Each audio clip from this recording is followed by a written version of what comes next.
राष्ट्र के स्वरूप पाठ का पूरा गद्यांश इस वीडियो के माध्यम से आप सभी का तैयार करा दिया जाएगा। गारंटी की बात तो नहीं करूंगा, लेकिन आपको इतना विश्वास दिलाता हूं कि अगर आप 5 मिनट तक वीडियो को देखते हैं तो निश्चित तौर पर आपको ये विश्वास हो जाएगा कि जितने भी गद्यांश राष्ट्र के स्वरूप नामक पाठ में हैं वो आप सभी का न केवल तैयार होगा बल्कि इस वीडियो का अंत होते होते आप सभी को याद भी हो जाएगा। जी हाँ बच्चों, हम यहाँ पर जो है राष्ट्र के स्वरूप के सभी महत्वपूर्ण गद्यांश लेकर आपके सामने हाजिर हैं। पहले गद्यांश को यहाँ पर मैंने एकदम अच्छे से अपने हैंडराइटिंग्स में जो है लिख दिया है और इसके बाद इस गद्यांश का जो है हम पूरा एक एक प्रश्न, वहाँ बोर्ड एग्जाम में मात्र 5 प्रश्न बनता है और इस गद्यांश से हमने कितने प्रश्न बना लिए हैं? इस गद्यांश से हमने 8 प्रश्न बना लिए हैं। तो आप कहोगे वहाँ 5 प्रश्न बनता है, आपने 8 क्यों बनाया? तो वो 5 प्रश्न कौन सा होगा आपको मालूम थोड़ी है, इसलिए मैंने पूरा इसमें से इस वाले जो ये वाला गद्यांश है ना, भूमि का निर्माण देवों ने किया है, आपने इसको पढ़ा जरूर होगा। तो इससे हम 8 क्वेश्चन आपको यहाँ पर बनाकर समझा रहे हैं। एक एक क्वेश्चन को जो है बड़े बारीकी से समझाएंगे ताकि आपको एक भी प्रॉब्लम ना हो। किस प्रश्न का आंसर कैसे देना है ये टेक्निक देखिए इस वीडियो में। देखिए ये जो आपका गद्यांश दिया रहेगा, मैं आपसे जितना बोल रहा हूं उतना करना। वहां बोर्ड एग्जाम में जैसे कॉपी मिलेगी आप इस गद्यांश को या कोई भी गद्यांश है उसको कम से कम 2 बार पढ़ना, समझ में आए तब भी, ना समझ में आए तब भी। 2 बार पढ़ लेने के बाद तब प्रश्न को देखना है कि उसमें प्रश्न क्या कहा है। तो पहला प्रश्न आपका होगा कि उपर्युक्त गद्यांश के पाठ और लेखक का नाम लिखिए। यानी जो ऊपर गद्यांश आपका दिया है उसके पाठ और लेखक का नाम लिखना है। तो कैसे पता करें कि कौन से पाठ का है? तो देखो बच्चों, जो आज हम लेकर आए हैं राष्ट्र का स्वरूप, ये तो मान के चल रहे हैं कि इस पाठ का नाम राष्ट्र का स्वरूप होगा, लेकिन आपको बोर्ड एग्जाम में कैसे पता होगा?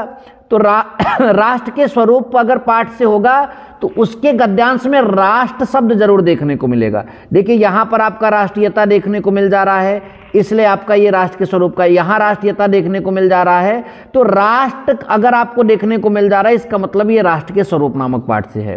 ठीक, तो इस तरह से उपर्युक्त गद्यांश के पाठ और लेखक का नाम हम आराम से लिख सकते हैं। पहला प्रश्न ये हुआ। ठीक, देखो बच्चों, उत्तर लिखने का जो तरीका है वो भी आप सभी को पता होना चाहिए कैसे लिखना है। जैसे आपका ये जो गद्यांश दिया है इसका स्टार्ट पॉइंट कहाँ से है? भूमि का निर्माण देवों ने किया है। तो जब आप जिस गद्यांश का उत्तर लिखेंगे तो बोर्ड कॉपी में पहले शुरुआत के 2-3 शब्द लिखिए। जैसे भूमि का निर्माण मैंने यहाँ से लिख दिया, फिर dot dot dot dot, last में क्या लिखना है? आवश्यक धर्म है। ठीक, 2-3 शब्द लास्ट के लिख देना है ताकि एग्जामिनर जब आपकी कॉपी चेक करे तो उसे ये पता रहे कि आपको जो है आपने कौन से गद्यांश का यहाँ पर उत्तर दिया। ठीक, इस तरह से लिख दीजिए। अब पहला प्रश्न आपका जो था, ध्यान दीजिए, पहला प्रश्न उपर्युक्त गद्यांश के पाठ और लेखक का नाम लिखिए। तो गद्यांश के पाठ का नाम हमने पहले बताया राष्ट्र का स्वरूप। क्या नाम है पाठ का? राष्ट्र का स्वरूप। और लेखक के नाम की बात करें, अगर लेखक के नाम की बात करें तो डॉक्टर वासुदेव शरण अग्रवाल। लेखक का नाम क्या है? डॉक्टर वासुदेव शरण अग्रवाल। तो ये पहले प्रश्न का उत्तर हो गया। नाउ दूसरा प्रश्न हमारा क्या है? रेखांकित अंश की व्याख्या कीजिए। यानी ये जो आपका गद्यांश दिया है इसमें रेखांकित अंश की व्याख्या करना है। पहले मैं 2 बार आपको रेखांकित अंश पढ़कर सुना दे रहा हूं ताकि जब व्याख्या करूं तो आपको पूरा अच्छे समझ में आए। लिखा क्या है? राष्ट्रीयता की जड़ें पृथ्वी में जितनी गहरी होंगी, राष्ट्रीयता की जड़ें पृथ्वी में जितनी गहरी होंगी उतना ही राष्ट्रीय भावों का अंकुर पल्लवित होगा। इसलिए पृथ्वी का भौतिक स्वरूप की आद्योपांत जानकारी प्राप्त करना, पृथ्वी के जो भौतिक स्वरूप का आद्योपांत जानकारी है वो प्राप्त करना, उसकी सुंदरता, उपयोगिता और महिमा को पहचानना आवश्यक धर्म है। तो ये आपके मतलब कि रेखांकित अंश हो गए। इसकी व्याख्या कैसे करेंगे? लिखा है राष्ट्रीयता की जड़ें पृथ्वी में जितनी गहरी होंगी, यानी पृथ्वी से जुड़ी हुई राष्ट्रीयता ज्यादा, मतलब कि वो राष्ट्रीयता जो है ज्यादा मानी जाती है जो पृथ्वी से जुड़ी रहती है। देखिए मैंने इसी चीज को लिखा है इस तरह से। डॉक्टर वासुदेव शरण अग्रवाल के अनुसार राष्ट्रीयता और पृथ्वी का संबंध अटूट है। राष्ट्रीयता और पृथ्वी का संबंध क्या है? अटूट और अनिवार्य रूप से आवश्यक है। मतलब अगर कोई व्यक्ति में राष्ट्रीयवाद है, राष्ट्रवाद है, तो इसका मतलब वो व्यक्ति पृथ्वी से जुड़ा होना चाहिए उसका संबंध पृथ्वी से अटूट, कभी ना टूटने वाला होना चाहिए और अनिवार्य रूप से ये होना ही चाहिए। तो वो राष्ट्रीयता जो है उसका संबंध पृथ्वी से इस तरह से माना जाएगा। ठीक, तो डॉक्टर वासुदेव शरण अग्रवाल के अनुसार राष्ट्रीयता और पृथ्वी का संबंध अटूट और अनिवार्य रूप से आवश्यक है। इसलिए पृथ्वी के साथ राष्ट्रीयता का संबंध अथवा आधार जितना अधिक मजबूत होगा, वहां लिखा है ना राष्ट्रीयता की जड़ें पृथ्वी जितनी गहरी होंगी, यानी पृथ्वी के साथ राष्ट्रीयता का संबंध अथवा आधार जितना अधिक मजबूत होगा उतनी ही अधिक राष्ट्रीय भावनाओं का विकास होगा। मतलब आप जितना ज़्यादा पृथ्वी से राष्ट्रीयता का संबंध अधिक मजबूत होगा उतनी ही ज़्यादा राष्ट्रीय भावनाओं का क्या होगा, विकास होगा। और ध्यान दीजिए, जिस राष्ट्रीयता का संबंध पृथ्वी के साथ नहीं होगा, मतलब अगर कोई ऐसी राष्ट्रीयता है जिसका संबंध पृथ्वी के साथ नहीं है तो वह राष्ट्रीयता निराधार होगी। इस दृष्टि में प्रत्येक का यह परम आवश्यक कर्तव्य एवं धर्म है कि पृथ्वी के भौतिक स्वरूप से वो पूरी तरीके से परिचित हो। वहाँ लिखा था ना, पृथ्वी के भौतिक स्वरूप की आद्योपांत जानकारी हो। आद्योपांत मतलब शुरू से अंत तक की उसकी जानकारी हो, उसके भौतिक स्वरूप की वो पूरी तरीके से जानता रहे और साथ ही साथ उसके सौंदर्य, उपयोगिता एवं महत्व की भी अधिकाधिक जानकारी रखे। तो ये जो है ये हर एक व्यक्ति का, हर एक मतलब कि जो राष्ट्रीयता रखता है उस व्यक्ति का ये परम आवश्यक कर्तव्य होगा। तो इस तरह से यहाँ रेखांकित अंश की पूरी व्याख्या हमने आप सभी को समझा दिया। अच्छा बच्चों, अगला हमारा है कि राष्ट्रभूमि के प्रति हमारा क्या कर्तव्य है। जो राष्ट्रभूमि है उसके प्रति हमारा क्या कर्तव्य है। तो बच्चों देखो, लिखा है राष्ट्रभूमि के प्रति हमारा आवश्यक कर्तव्य यह है कि हम अपनी भूमि के रूप सुंदर, अभी जो आपने वो मतलब कि देखा ये रेखांकित अंश, उसी में ये लिखा था। तो हमारा राष्ट्र मतलब कि भूमि के प्रति का आवश्यक कर्तव्य है कि भूमि के रूप, सुंदरता, समृद्धि के प्रति सचेत रहें और किसी भी दशा में इस भूमि के रूप और सौंदर्य आदि को विकृत ना होने दे, मतलब उसको खराब ना होने दे। तो ये हमारा परम कर्तव्य है। ये हमारा क्या है, परम कर्तव्य है। हम यहाँ पर आपको इसका उत्तर दिखाना चाहेंगे। यहाँ पर देखिए, उसके भौतिक स्वरूप, भौतिक रूप, सौंदर्य, समृद्धि के प्रति सचेत होना हमारा मतलब परम आवश्यक कर्तव्य। अगर आप वहाँ जैसे मैंने लिखा वो ना लिखना चाहें तो यही पूरा नोट कर दीजिए, वहाँ पर आपको नंबर जरूर मिलेगा। अगला लिखा है, किस प्रकार की राष्ट्रीयता को लेखक ने निर्मूल कहा है। तो मैं इसको पूरा पढ़ूंगा, दिखाऊंगा आपको कि किस प्रकार की राष्ट्रीयता को लेखक ने निर्मूल कहा है। देखिए लिखा है, जो राष्ट्रीयता पृथ्वी के साथ नहीं जुड़ी होती हैं वह निर्मूल होती हैं। तो इस प्रश्न का उत्तर हम लोग कैसे देंगे, ध्यान से देखिए। लेखक के अनुसार जो राष्ट्रीयता पृथ्वी के साथ नहीं जुड़ी होती हैं वह निर्मूल होती है, यानी पृथ्वी के साथ अगर राष्ट्रीयता नहीं जुड़ी है तो वो निर्मूल होगी, उसका कोई अर्थ नहीं होगा। नंबर नेक्स्ट आपका है, यह पृथ्वी सच्चे अर्थों में क्या है। यह पृथ्वी सच्चे अर्थों में समस्त राष्ट्रीय विचारधाराओं की जननी है। अगर ध्यान से देखा जाए तो यहाँ पर ये जो है आपका लिखा है कि यह पृथ्वी सच्चे अर्थों में समस्त राष्ट्रीय विचारधाराओं की क्या है, जननी है। अगला प्रश्न हमारा है कि यह पृथ्वी सच्चे अर्थों में क्या है, ये आपने बताया। भूमि का निर्माण किसने और कब से किया। तो पहले से आपको पता होना चाहिए, भूमि का निर्माण देवों ने अनंत काल से किया, यानी देवों ने अनंत काल से भूमि का निर्माण किया है। इस प्रश्न का आप क्या लिख दोगे, उत्तर लिख दोगे। अच्छा, नेक्स्ट प्रश्न है हमारा कि भूमि का पार्थिव स्वरूप के प्रति जागरूक रहने का क्या परिणाम होगा। हम अगर पार्थिव शरीर के मतलब वो जो पार्थिव स्वरूप है, सॉरी हमने शरीर पढ़ दिया, पार्थिव स्वरूप है उसके प्रति अगर हम अधिक जागरूक होंगे तो हमारी राष्ट्रीयता भी उतनी ही अधिक क्या होगी, बलवती होगी। लास्ट प्रश्न में दो शब्द का अर्थ पूछा है, पार्थिव तथा आद्योपांत। पार्थिव शब्द का अर्थ होता है पृथ्वी से उत्पन्न, पृथ्वी से संबंधित। आद्योपांत का अर्थ होता है आरंभ से लेकर अंत तक। कहाँ से, आरंभ से लेकर अंत तक आद्योपांत का अर्थ होता है। तो बच्चों आई होप कि आपको ये वाला जो है बहुत बढ़िया समझ में आया। अब हम आपको दूसरा वाला समझाने जा रहे हैं। दूसरा वाला ध्यान दीजिए, ठीक। तो दूसरा वाला मैं आपके सामने यहाँ पर रखना चाहूँगा। ये पूरा गद्यांश आपके सामने आ गया, ठीक, कोई दिक्कत नहीं। पहला प्रश्न हम इस गद्यांश का पढ़ना चाहेंगे कि पहला प्रश्न इस गद्यांश में क्या लिखा है। लिखा है कि उपर्युक्त गद्यांश के पाठ और लेखक का नाम सबको मालूम है कि अगर हम यहाँ पर पाठ का नाम फिर से पहचानना चाहें तो कैसे पहचानेंगे। ये पूरा आपका यहाँ पर ध्यान से देखिए, पूरा का पूरा ये यहाँ पर लिख दिया गया, ठीक। यहाँ राष्ट्र आया, जैसे ही राष्ट्र आएगा आप समझ जाएंगे राष्ट्र के स्वरूप का। लिखना कैसे आप सभी को मालूम है, शुरुआत के कुछ अक्षरों को, शब्दों को लिख दीजिए और लास्ट के कुछ शब्दों को। पहले प्रश्न का उत्तर ऐसे लिखेंगे, पाठ का नाम राष्ट्र का स्वरूप और लेखक का नाम डॉक्टर वासुदेव शरण अग्रवाल। नंबर नेक्स्ट प्रश्न, पुत्र को समान भाव से कौन रखती है? अगर ये इस पाठ का प्रश्न ना होता तो भी आपका आंसर क्या होता? पुत्र को समान भाव से जो है माता रखती हैं। ठीक, तो यहाँ पर पृथ्वी माता है तो पृथ्वी माता की बात की जाएगी। तो इस पृथ्वी पर निवास करने वाला प्रत्येक व्यक्ति, या सॉरी यहाँ पर इसका उत्तर, पुत्र को समान भाव से पृथ्वी माता रखती हैं। माता तो हम यहाँ लिखेंगे ही, लेकिन कौन सी माता रखती हैं? पृथ्वी माता रखती हैं। अच्छा बच्चों, अगला प्रश्न है कि पृथ्वी पर किसका विस्तार अनंत है? तो पृथ्वी पर निवास करने वाले प्रत्येक व्यक्ति जो है पृथ्वी पर अपने जन्म के समय से ही समान अधिकार का भागी है। सॉरी, यहाँ पर जो है हम तीसरा प्रश्न नहीं पढ़ पाए, थोड़ा जल्दबाजी में। तीसरा प्रश्न में है समान अधिकार का कौन भागी है? तो आप ही बताइए, इस पृथ्वी पर निवास करने वाला प्रत्येक व्यक्ति पृथ्वी पर जन्म के समय से ही समान अधिकार का क्या है? भागी है। नेक्स्ट प्रश्न भी आपने यहाँ पर लिखा था, पृथ्वी पर किसका विस्तार अनंत है? तो देखिए यहाँ पर लिखा है कि इस पृथ्वी पर निवास करने वाले व्यक्तियों का विस्तार अनंत है। वे इस विस्तृत भूभाग पर अरबों की संख्या में बसे हैं, अरबों की संख्या में बसे हैं। तो किसका विस्तार अनंत है? जो इस पृथ्वी पर रहते हैं। नंबर नेक्स्ट प्रश्न की अगर हम बात करें, यहाँ पर अगला प्रश्न देखने की बात करें तो ध्यान से देखिए, अनंत और जनपद का अर्थ, यानी इस पूरे गद्यांश में अनंत आया और जनपद आया है। अनंत का मतलब आप जानते हैं जिसका अंत ना हो, अंतहीन, और जनपद का अर्थ मतलब जिले को जनपद कहा जाता है, सबको मालूम है।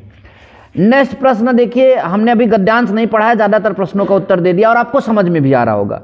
माता अपने सब पुत्रों को किस भाव से चाहती हैं? तो जाहिर सी बात है, माता अपने सब पुत्रों को समान भाव से चाहती हैं। कैसे भाव से चाहती हैं? समान भाव से। नंबर नेक्स्ट आपका है कि हमें राष्ट्र के प्रत्येक अंग की सुध हमें क्यों लेनी चाहिए? तो राष्ट्र के प्रत्येक अंग की सुध हमें क्यों लेनी चाहिए? ध्यान से देखिए, यहाँ पर आप किसी भी मतलब कि राष्ट्र के किसी भी भाग को अगर आप इग्नोर करते हैं, उसको नहीं लेकर चलते हैं, तो उस राष्ट्र का विकास जो है संभव नहीं है। इसलिए हमें सबका सुध लेकर चलना चाहिए। देखो क्या लिखा है, राष्ट्र के प्रत्येक व्यक्ति की सुध अर्थात प्रत्येक संप्रदाय, जाति, वर्ग या किसी भी भूभाग के, प्रत्येक व्यक्ति की सुध का अर्थ होता है प्रत्येक संप्रदाय, जाति, वर्ग या किसी भी भूभाग के व्यक्ति का ध्यान हमें इसलिए रखना चाहिए क्योंकि किसी को भी पिछड़ी अवस्था में छोड़कर कोई राष्ट्र उन्नति नहीं कर सकता है। कोई भी राष्ट्र जो है उन्नति नहीं कर सकता है।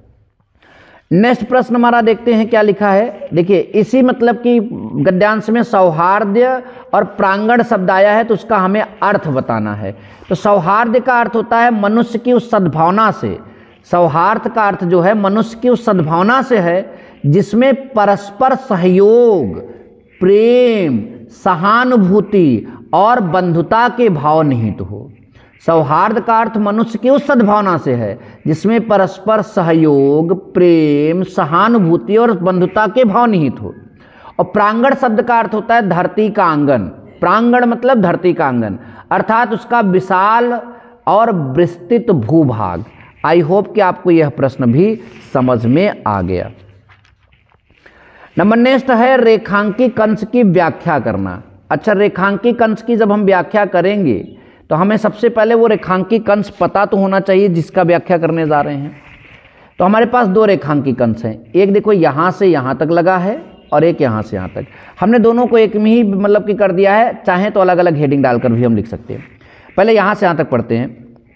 पृथ्वी पर निवास करने वाले जनों का विस्तार अनंत है। नगर और जनपद, पुर और गांव, जंगल और पर्वत नाना प्रकार के जनों से भरे हैं। यानी यहाँ पर जो है पृथ्वी पर निवास करने वाले जो जन है उनके अनंत विस्तार को पहले रिप्रेजेंट करना है। देखो लिखा है भूमि का विस्तार अनंत है। यहाँ दूर दूर तक आपके क्या देखने को मिलेंगे?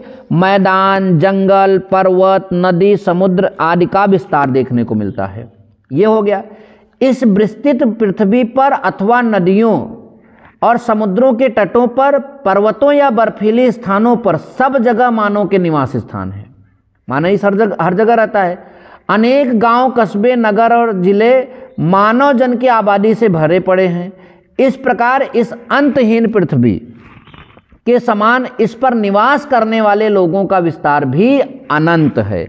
तो ये हमने यहाँ पर पहले रेखांकी कंस का जो है अर्थ आपको समझाया। आगे लिखा है समन्वय के मार्ग से भरपूर प्रगति और उन्नति करने का सबको एक जैसा अधिकार है। अब हम इसका मतलब कि आपको अर्थ बताते हैं, मतलब व्याख्या करते हैं। सबको एक समान अवसर और अधिकार प्रदान कर साथ लेकर चलना ही समन्वय है। तो समन्वय की बात मैंने यहाँ पर किया। और इस मार्ग पर चलकर प्रगति एवं उन्नति का अधिकार सबका है, यानी इस मार्ग पर चलकर प्रगति और उन्नति कर लें ऐसा अधिकार सबका होता है। ठीक, तो ये रेखांकित अंश की व्याख्या हो गई। नेक्स्ट की अगर हम बात करें, जो आपका नेक्स्ट है, राष्ट्र किसे पीछे छोड़कर आगे नहीं बढ़ सकता। राष्ट्र जो है किसे पीछे छोड़कर आगे नहीं बढ़ सकता। तो किसी भी क्षेत्र, जाति, वर्ग, संप्रदाय या व्यक्ति को जो है पीछे छोड़कर राष्ट्र कभी आगे नहीं बढ़ सकता। प्रत्येक जनसमूह की उन्नति से ही राष्ट्र की प्रगति जो है संभव है। प्रत्येक जनसमूह की उन्नति ही राष्ट्र की जो है प्रगति इसी से संभव है। और लास्ट नंबर जो है, समन्वय के मार्ग से हमें क्या प्राप्त हो सकता है। तो समन्वय के मार्ग का अनुसरण करके ही हम मानव समाज के सभी वर्गों की उन्नति एवं प्रगति का लक्ष्य प्राप्त कर सकते हैं। इस लक्ष्य को प्राप्त किया जा सकता है। तो ये दूसरा गद्यांश भी आपको बहुत अच्छे समझ में आया। नेक्स्ट आपको तीसरा गद्यांश हम समझाने जा रहे हैं, जो कि बहुत बहुत बहुत इंपॉर्टेंट है। जन का प्रवाह। आप सबने पढ़ा होगा, जन का प्रवाह अनंत होता है। ये गद्यांश भी आपने पढ़ा होगा। तो जन का प्रवाह अनंत होता है, ये छोटा सा गद्यांश है और कम से कम इसमें आपके 8 प्रश्न हैं। पहला, वही उपर्युक्त गद्यांशों के मतलब गद्यांश के पाठ और लेखक का नाम। राष्ट्रीय बात आया, इसका मतलब यहाँ पर जो है आप इस तरह से पहला वाला उत्तर लिखेंगे। पाठ का नाम राष्ट्र का स्वरूप, लेखक का नाम डॉक्टर वासुदेव शरण अग्रवाल। अच्छा बच्चों, इसमें जो है दूसरा प्रश्न आ रहा है कि रेखांकित अंश की व्याख्या करिए। तो रेखांकित अंश यहाँ से यहाँ तक है और यहाँ से यहाँ तक है। 2 रेखांकित अंश हैं इसमें। अगर 2 रेखांकित अंश हैं तो उसकी व्याख्या हम करते हैं। पहले रेखांकित अंश को ध्यान से पढ़ लेते हैं बच्चों। क्या लिखा है? जन का प्रवाह अनंत होता है। जन का प्रवाह अनंत होता है।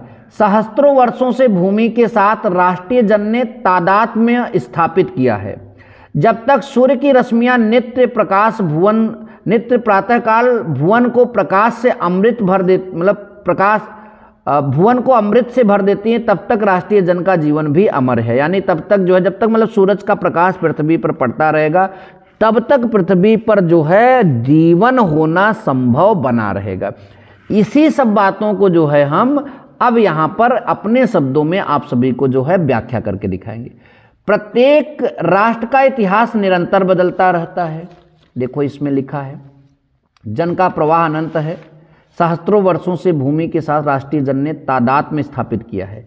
इसी चीज़ को हम यहाँ समझा रहे हैं कि प्रत्येक राष्ट्र का इतिहास निरंतर बदलता रहता है तथा उसमें उतार चढ़ाव भी आते रहते हैं, किंतु राष्ट्र के निवासियों की श्रृंखला निरंतर चलती रहती है। देखो यहाँ लिखा है ना कि सहस्त्रों वर्षों से भूमि के साथ राष्ट्रीय जन ने तादात्म्य स्थापित प्राप्त कर लिया। यानी ये जो यहाँ पर जो उस मतलब कि जो इस पे रहते हैं, मतलब पृथ्वी पर, उसके राष्ट्र के निवासियों की श्रृंखला निरंतर चलती रहती है।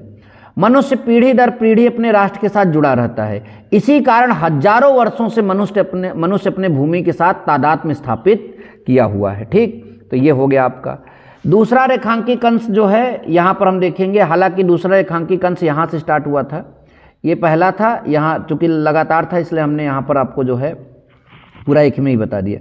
यहाँ से यहाँ तक दूसरा रेखांकित अंश है और इस सूर्य के प्रकाश की बात कर रहा है।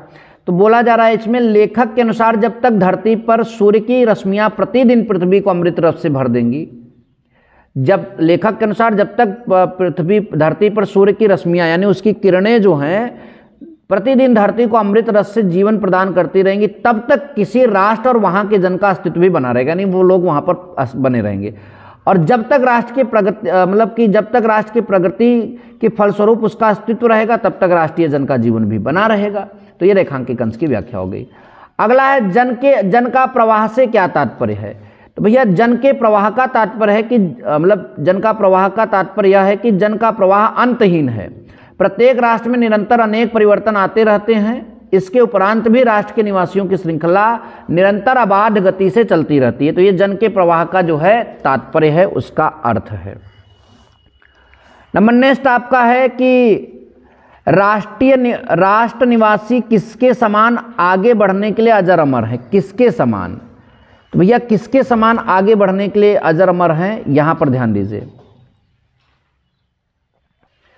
तो देखिए इस प्रश्न का उत्तर जो है, प्रश्न हमारा क्या था, मैं एक बार फिर से पढ़ना चाहूंगा कि राष्ट्र निवासी किसके समान आगे बढ़ने के लिए अजर अमर हैं। देखिए लिखा है, हमारे राष्ट्र के इतिहास में उत्थान और पतन के अनेक उतार चढ़ाव आते रहते हैं, परंतु नदी की नई उठती लहरों के समान, जो नदी में नई उठती लहर होती है उसी के समान हमारे राष्ट्र के निवासियों को सतत रूप से आगे बढ़ने के लिए नवीन शक्तियां प्राप्त होती रही हैं। इनकी सहायता से वे पूरे उत्साह के साथ प्रगति करते रहे हैं और इस प्रकार सदैव से हुई उनका अस्तित्व बना रहा है। ठीक, तो ये हो गया आपका अगला प्रश्न। अगला है, उत्थान के घाटों का निर्माण कैसे होगा। प्रश्न है, उत्थान के घाटों का निर्माण कैसे होगा। तो देखिए अगर आप ये गद्यांश पढ़ेंगे तो उसमें लिखा होगा, नदी के प्रवाह निरंतर प्रवाहित होने के कारण बीच बीच में डेल्टा छोड़ता है, बीच बीच में डेल्टा छोड़ता है। सुंदरबन डेल्टा भारत में आपको पता होना चाहिए। इसी प्रकार राष्ट्र के जन भी अपने कर्म और श्रम के द्वारा उत्थान के प्रतीक, अपने कर्म से अपने प्रतीक, अवशेष, पद चिन्ह छोड़ते हुए आगे बढ़ते जाएंगे। अर्थात उत्थान के घाटों का निर्माण क्रम और श्रम के द्वारा होगा। नंबर नेक्स्ट आपका है, राष्ट्रीय जन का जीवन भी कब तक अमर है। तो ये पहले ही आपने पढ़ लिया है, राष्ट्रीय जन का जीवन भी कब, या उसमें तादात्म्य की बात कर रहा है। राष्ट्रीय जन ने किसके साथ तादात्म्य प्राप्त किया है। तो राष्ट्रीय जन ने हजारों वर्षों से भूमि की अपनी माता के समान, भूमि को अपनी माता के समान मानकर उसके साथ तादात्म्य या तारतम्य में जो है बनाए रखा है। नंबर नेक्स्ट की बात करें तो राष्ट्रीय जन का जीवन कब तक अमर है।